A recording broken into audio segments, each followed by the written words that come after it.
السلام علیکم، breaking news کے ساتھ میں ہوں آپ کا میزبان اسلام آباد ٹی وی۔ آپ دیکھ رہے ہیں میرا جانی چوٹی پر جانے والے 6 سیاحوں کے گمشدہ ہونے کی اطلاع سامنے آئی ہے۔ اطلاع ملتے ہی ڈسٹرکٹ ایمرجنسی آفیسر عارف خٹک کی ہدایت پر ایمرجنسی آفیسر علی مسعود کی زیر نگرانی میں ریسکیو 1122 کی اسپیشل ٹیموں نے سیاحوں کی تلاش شروع کر دی۔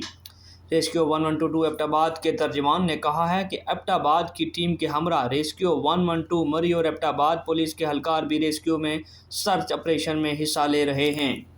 میرا جانی چوٹی پر جانے والے 6 سیاحوں کے حوالے سے بری خبر آ چکی ہے۔ ریسکیو اہلکار اپنی پوری طاقت کے ساتھ مصروف ہیں اور ان کو ڈھونڈنے کی کوشش کی جا رہی ہے۔ یہ چوٹی پر 6 سیاح گئے تھے جن کے حوالے سے بہت بری خبر آ چکی ہے، جس میں بتایا جا رہا ہے کہ ان کے گمشدہ ہونے کی اطلاع موصول ہوئی ہیں اور ریسکیو کی ٹیمیں آلریڈی وہاں سے جا چکی ہیں اور ان کو ڈھونڈنے کی کوشش کی جا رہی ہے۔ مزید معلومات کے لیے ہمارے اسلام آباد ٹی وی کو سبسکرائب کریں۔